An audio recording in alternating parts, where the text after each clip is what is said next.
Wassail! Here's a story of a god named Saturn who was bringing up the very lovely boys. Each of them had quite a temper like their father. He never gave them toys.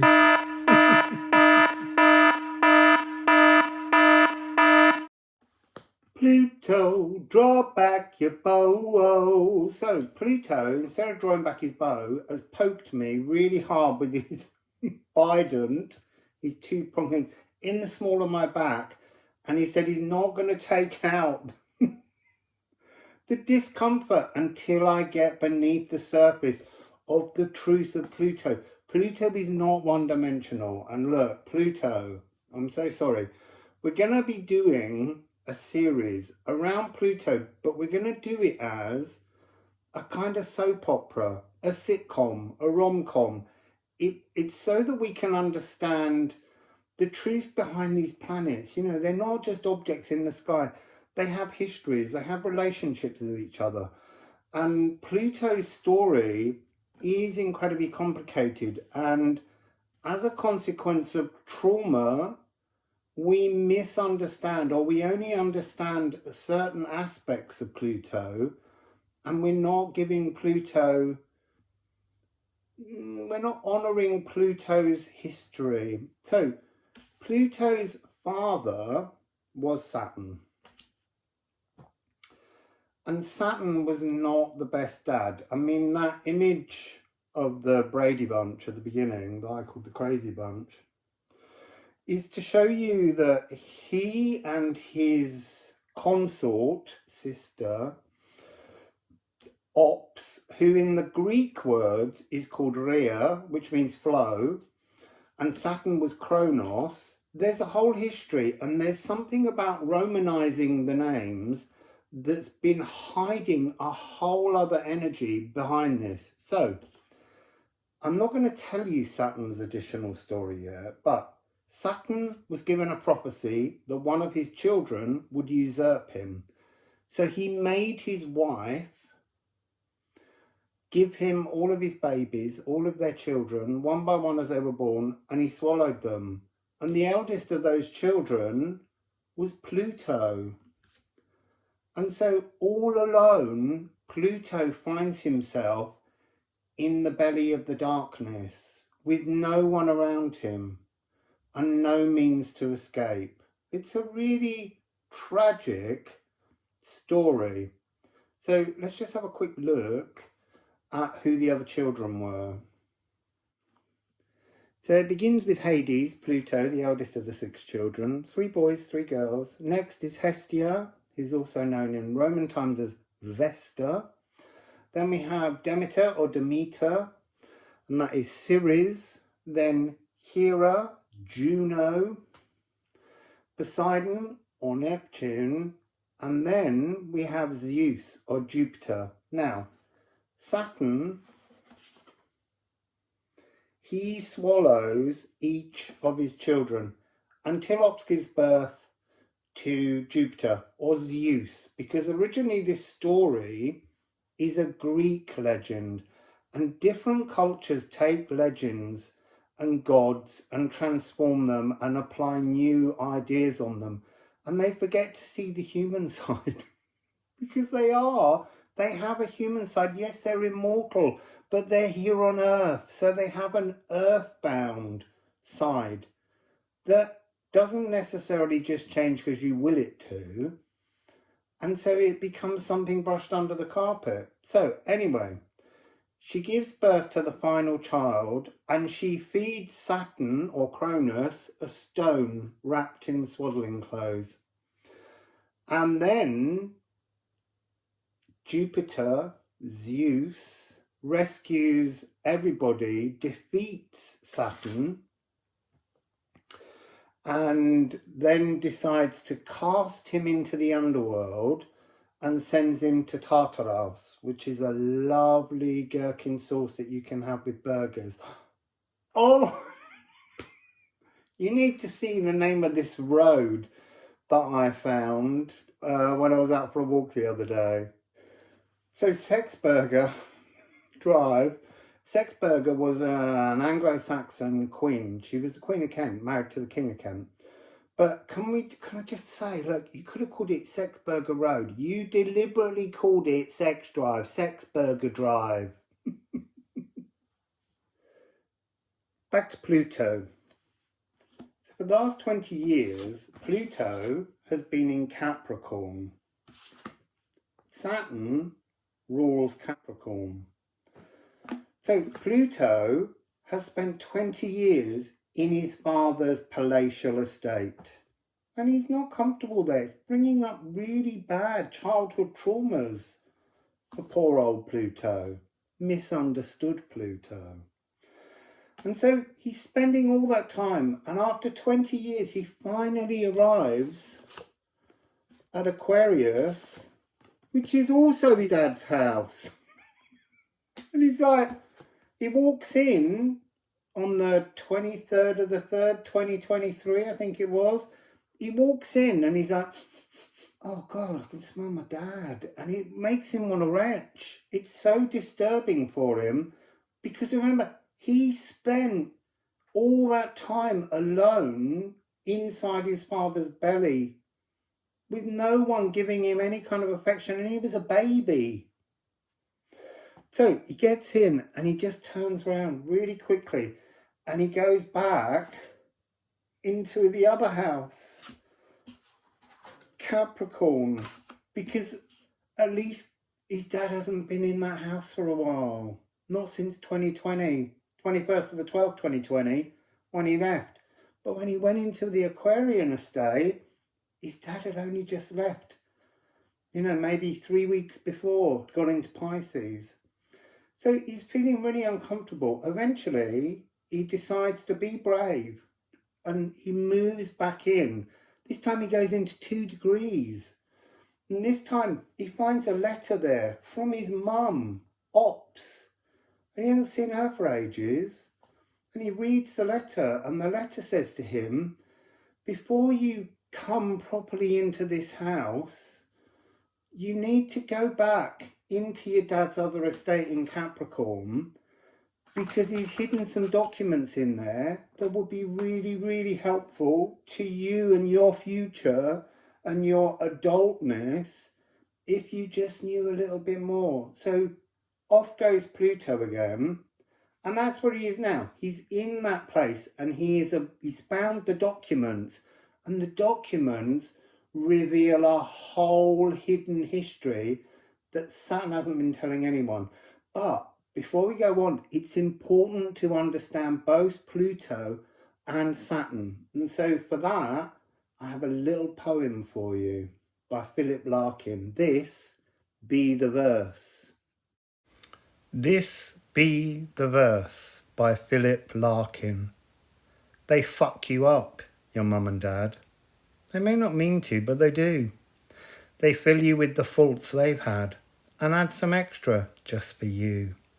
But they were fucked up in their turn by fools in old-style hats and coats who half the time were soppy stern and half at one another's throats. Man hands on misery to man. It deepens like a coastal shelf. Get out as early as you can and don't have any kids yourself. So, while that poem might help us to understand that Pluto was messed up by his dad, doesn't necessarily help us to understand why Saturn was so messed up. But Saturn has an earlier story. So, basically, Ops, she sends Pluto back into Capricorn and he finds an ancient journal written by none other than Uranus, Saturn's father, Pluto's grandfather. So we have grandfather, father and son, and they're all a little bit fucked up. Sorry for the language, but Philip Larkin put it in my head and he wrote that in, I don't know, the 50s, 60s. Rude. So to really, really understand how this all gets going, we have to use, well, I'm using the Hesiod mythology for the creation myth. So in the beginning, there was primal chaos. So this is the embryonic seed of all things, the limitless atomic physical void. And looking up, looking down, looking through was spirit.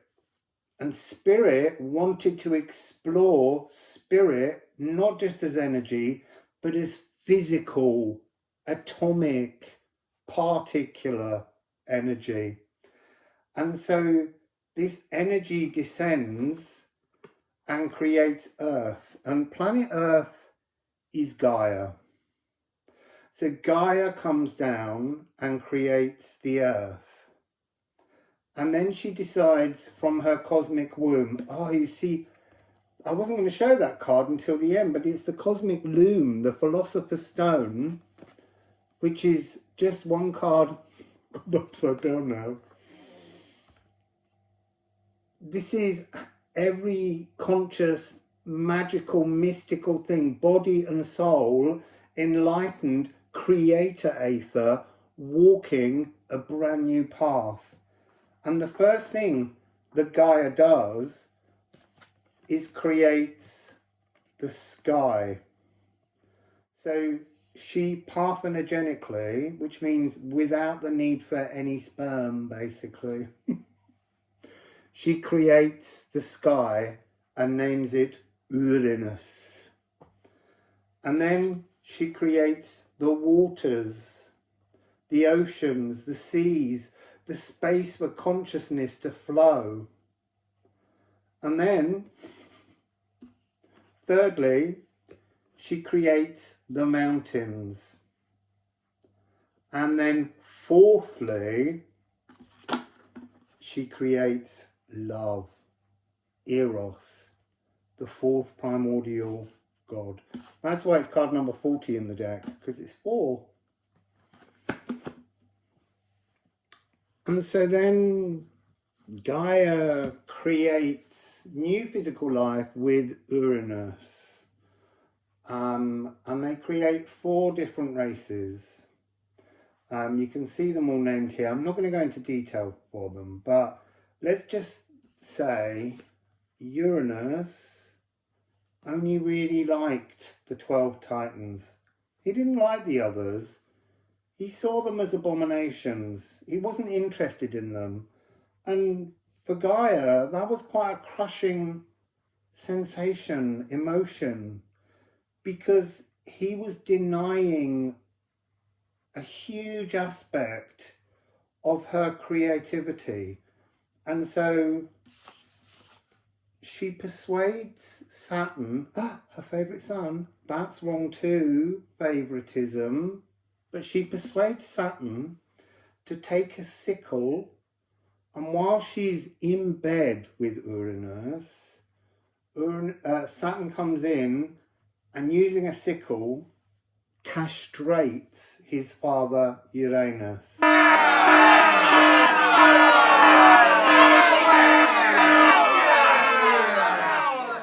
And he throws the genitalia into the ocean. Pontus? No one quite mentions that at that point. And so as he throws his father Uranus's genitals into the sea rises up, and from within the foam is born Venus. And then blood rains down from the skies and creates the giants and the Meliae. You can look them up. We need to move on with the story. All of this is in the diary that Pluto found when his mother left him a note.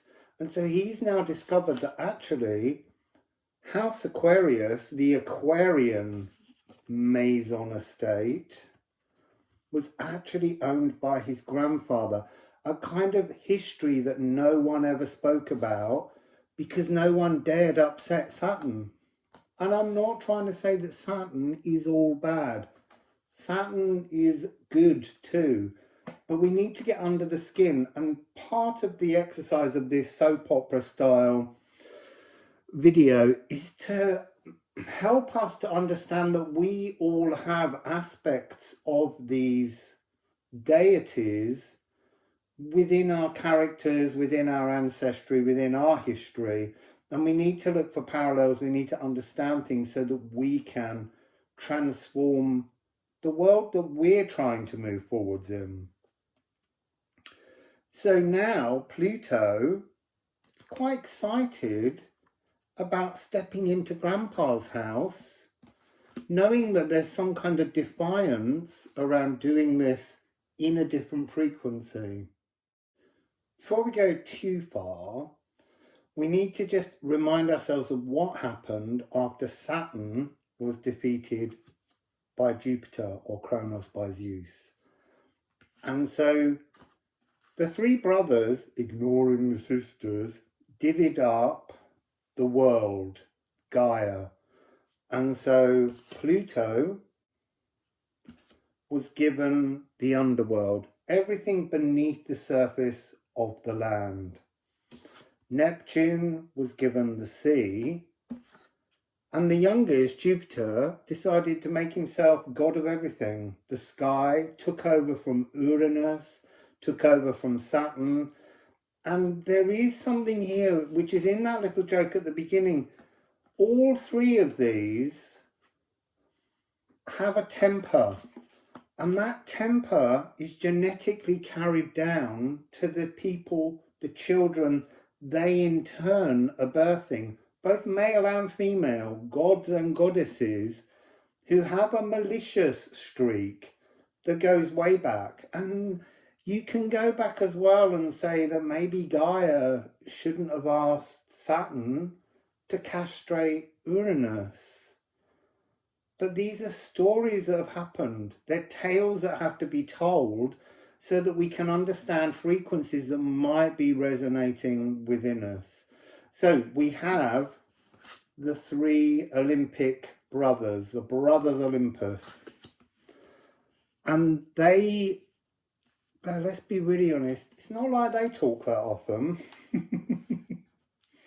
And you also have to consider in astrology how often they talk with each of their fathers. I mean, Jupiter and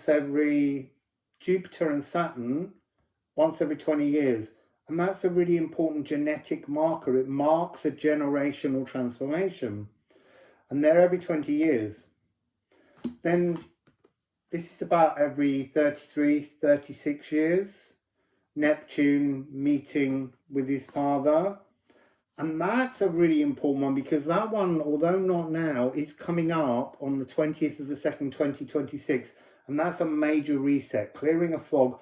It's almost like this whole soap opera that's going on now is to do with that moment. There's so much more to come. I'm so excited, but I can't keep all the facts in the right order. It's really hard because it's always about jumping forwards and backwards. So Pluto, maybe every 37, 38 years, they bump into each other. And I really, at the moment, I am getting this energy where Pluto still feels wounded by his dad. He doesn't feel comfortable in the presence of Saturn. And that is quite normal, is what I want to say. I thought something else was going to come out, but it came in as is quite normal, because each person carries similarities, but also DNA differences, giving different frequencies. And there is this energy of familial, family manipulation, where we don't allow people expansion. This is expansion. You would think that would be the one thing Jupiter offers. So we have these three brothers, but we also have this huge sigh of relief from Pluto. He's found and opened a whole new aspect of his genetic inheritance. And so he goes into Aquarius for the first time, because remember, Sun and Jupiter met at 0 degrees in the 21st of the 12th, which was solstice in 2020, and they mutated into air signs. So 0 degrees of Aquarius. So the next 200 years, we're in another great epoch. So there's all this great epochal transformation taking place. This Pluto one is a 20-year one, and he's going to the exact same point where Saturn, it's down here, and Jupiter left the beginning of the Aquarian stellium tear. So Pluto's now in there. Huge sigh of relief. I want to say he thinks it's all over. Ooh, no, it's not. There's so much more coming up. And she's in the wings with many unexplained things. Oh, Venus. So, when he gets into Aquarius, the first thing to say is there's a very loose, emotional, grand water trine that takes place between 20 degrees of Cancer. Oh no, I didn't want to do that one first. I wanted to do Neptune in Pisces, 27 degrees. Neptune in Pisces, this is mutable. Mutable emotions, opening a space in which Pluto can fix in new emotions, new thoughts, new feelings in this Aquarian house. Look, it's the first time he's been in there and he's gone, oh my God, it's my granddad's house. I didn't know. So we have mutable emotions. Then in alchemy, it always goes mutable, cardinal, fixed. So you open a space, allow new sparkling narratives to come in, and then you fix them in. So, as I said, as I'm reminding myself, because this is very confusing and it's taking days, Neptune in Pisces, in rulership, at 27 degrees, is the mutable, opening the space to breathe. So weird. They're just saying Saturn's in there as well. I know that. But that's another part of the story for later. So next we need cardinal. And we have cardinal. We have the moon in Cancer. So as he steps in, there is the moon in Cancer in rulership, dealing with a new emotional mirror. I'm not just Saturn's son. I'm the grandson of Uranus. And look, he's not forgetting his mother. That as well comes later. And grandmother. That all comes later. That's in the next part of the story. Or is it the part after that? I think it's the part after that. There's a big party in both house estates on the 7th of December. And I think things get really out of hand because of Venus. She's up to her old tricks again. Look, you've got to remember something about Venus. Sorry, this isn't an aside. I just want to put it in because you need to understand the characters. Venus usurps Eros as love. Why does she do that? Well, partly love was the fourth primordial god. She was born from a burning desire for destruction, castrating Uranus. And she was birthed from violence. And so she needs all she can to wrap herself in love because she's wounded. They're all wounded. So she usurps Eros and she becomes his mother. Well, no, you're not. The thing is she Saturn's half sister or half aunt? It's very confusing in this family. So back to this grand water trine. So Pisces, Neptune in Pisces, open a channel in rulership. Cardinal emotions, this beautiful energy of ruling. Cancer coming in. What's the third sign? Well, it's obviously Scorpio. What's in Scorpio? The sun. Look, this is like the sun reflecting down, burning onto the, shimmering all over the waters and the ocean and bringing it up into a kind of mist, doing that kind of Libra sublimation almost, but animating the energy, putting new emotions in into the air that we breathe. Air, fixed air, we're in air epoch.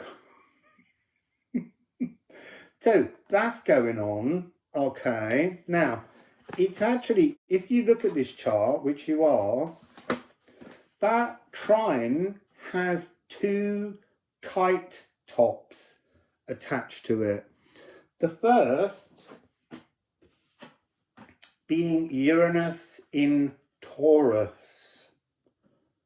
So here we're looking at grandfather trying to assist Pluto and these other planetary bodies to fix something new into the earth. It's all change.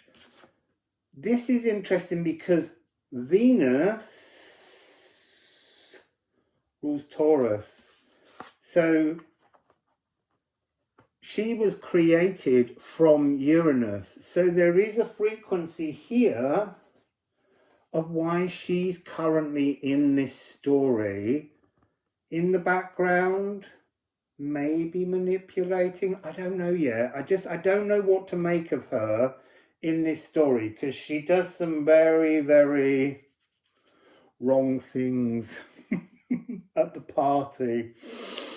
So we also have Pluto, obviously, at 0 degrees of Aquarius, and I've lost Aquarius. So there is a connection between the two kite tops of grandson and grandfather, and that's really important energy. So let me flip in my book and see what else we need to talk about. Is there something else? No, I think what we're doing is we're preparing ourselves for the next part of the story, which is in 2 days, not necessarily 2 days from the video, but on the 21st of November, the sun, where have I put the sun? The sun will enter Sagittarius at 0 degrees, and it will shine a big sextile spotlight on Pluto. It's like everything begins to illuminate before the trouble begins. So in the next episode, we will be looking at the 21st of November. Got so many notes there for that. And then we're going on to the 7th of December.